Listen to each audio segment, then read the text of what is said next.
Bonsoir, monsieur Ekolo. Bonsoir. Voilà, vous êtes journaliste congolais. Congolais, oui. Vous n'êtes pas mal connu dans le milieu de la presse africaine. Oui. Et vous avez fait beaucoup d'articles sur plusieurs pays africains. Bon, et vous travaillez pour le journal Nubiance. D'accord. Donc, parce qu'on vous reproche souvent dans certains journaux que vous êtes proche d'un parti politique africain, surtout en Afrique de l'Ouest, qui est le RPG, le Rassemblement du peuple guinéen, du professeur Alpha Condé, que les Africains connaissent déjà. Donc, comment vous répondez à ces rumeurs que souvent comme ça? Oui, c'est vrai que j'ai eu à lire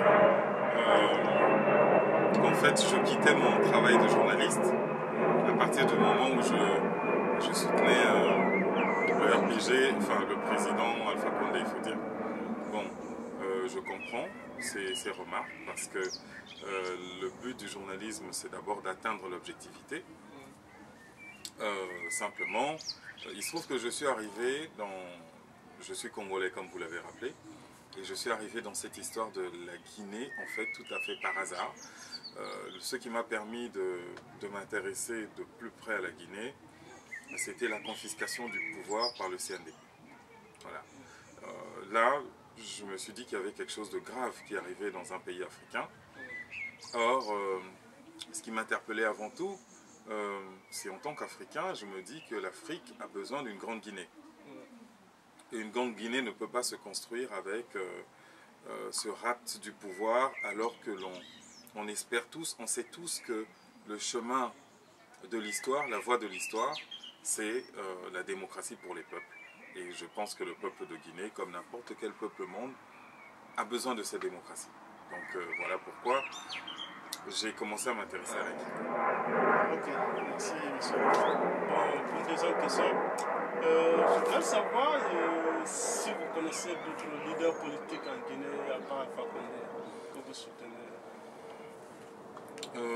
Oui, en fait, je me suis intéressé aux leaders de Guinée de façon assez journalistique pour comprendre ce qu'ils veulent. Parce que c'est vrai que si Alpha Condé est un leader qui est moi, je pense que c'est sans doute, s'il mérite d'avoir, la démocratie guinéenne mérite d'avoir un père,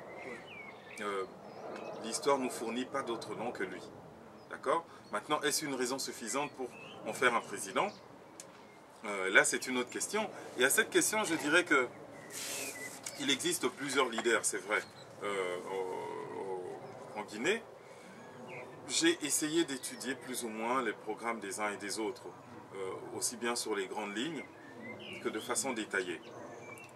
Et je retiens par exemple que parmi les postulats, les candidats à la présidence de la République, il y a des candidats comme Lansana Conté ou encore François Lanseni qui sont d'anciens premiers ministres et qui clament tous leur expérience de pouvoir.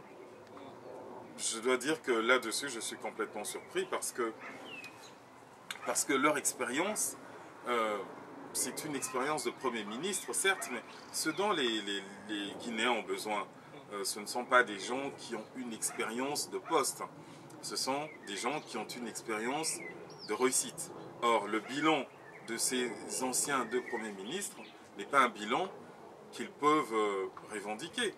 Je comprends mal pourquoi ils peuvent revendiquer comme ça leur bilan, qui est un bilan quand même catastrophique.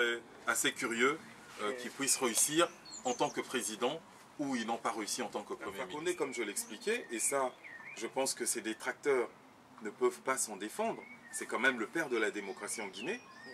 Et je pense que de le voir demain en rôle de responsabilité pour ce pays, je vais être très sincère là-dessus, même pour un temps très court, ne pourra que marquer les esprits. De la même façon que d'avoir eu en Afrique du Sud quelqu'un comme Nelson Mandela comme président. Ça a pu marquer les esprits. C'était un tournant dans l'histoire de ce pays où on s'est dit, puisque maintenant lui il est président, ça veut dire plus jamais plus jamais de ségrégation. Ça a été un tournant de la même façon quand Barack Obama est devenu président. Ça frappait l'esprit de tout le monde où n'importe qui a pu se dire, parce que lui est devenu président, alors sans doute, plus jamais, le noir sera relégué au second rang. De même, si demain Alpha Condé devient président, je pense que ça va marquer un tournant dans l'histoire démocratique de la Guinée. C'est lui l'homme le mieux habile, le mieux à même de poser pour la Guinée les trains de la démocratie sur lesquels les autres, ceux qui vont lui précéder, pourront rouler. Mais je pense qu'à ce stade-ci, je ne vois personne d'autre qui ait les mains suffisamment blanches que lui pour essayer d'écrire de lettres d'or l'histoire de ce pays. Vous savez, personne, pas l'Union européenne, ni les États-Unis, ni même le Congo, ne viendra en Guinée pour écrire les lettres de noblesse de ce pays. Les Guinéens ont cette option entre les mains. Ils ont aujourd'hui la chance de pouvoir voter librement. J'ai envie qu'ils fassent un choix qui soit un choix historique. C'est-à-dire un choix qui profite au plus grand nombre et surtout à la mémoire de ce pays. Parce que ce soit Alpha Condé ou tous les autres candidats à la présidentielle, tous passeront un jour ou l'autre. Ce qui est important, c'est de se focaliser sur l'histoire d'un pays. Et en cela, je pense que à ce stade-ci, comme je l'ai dit également pour Barack Obama, et je n'ai pas eu à me défendre de soutenir Barack Obama, parce que j'avais pressenti que c'était l'homme qu'il fallait à ce moment de l'histoire pour les États-Unis. Aujourd'hui aussi, je ne m'en défends pas. J'accepte cette critique que j'ai quitté mon rôle de journaliste en prenant part pour le candidat Alpha Condé, mais c'est parce que de la même manière, je pressens que pour l'histoire de la Guinée, c'est l'homme qu'il faut aujourd'hui. Voilà. Si je crois qu'on arrive à la fin de l'interview, je voulais vous demander le dernier mot, qu'est-ce que vous dites aux Guinéens, aux Africains en particulier, surtout vous en tant que panafricain, vous vous intéressez beaucoup à l'Afrique, surtout pas seulement en Guinée. Qu'est-ce que vous dites D'abord, Morikone, je voulais vous remercier pour m'avoir donné l'opportunité de pouvoir m'expliquer par rapport à tout ceci. Et si je dois dire un dernier mot aux Guinéens par rapport à ce rendez-vous qui les attend, je vais être très direct là-dessus. Je dirais que le futur de votre pays est entre vos mains. Ne ratez pas l'occasion de pousser plus loin le développement de votre pays alors qu'il frappe à votre porte. Vous ne pourrez finalement accéder à ce début de développement qu'en choisissant l'homme qu'il faut à la place qu'il faut. Aujourd'hui, Dieu merci, il n'y en a pas 10 000 qui font qui ont la force et l'intégrité d'Alpha Condé. Le choix que moi j'ai fait, c'est le choix d'un homme qui a les mains propres. C'est le choix d'un homme qui a le sens de l'État, de l'histoire.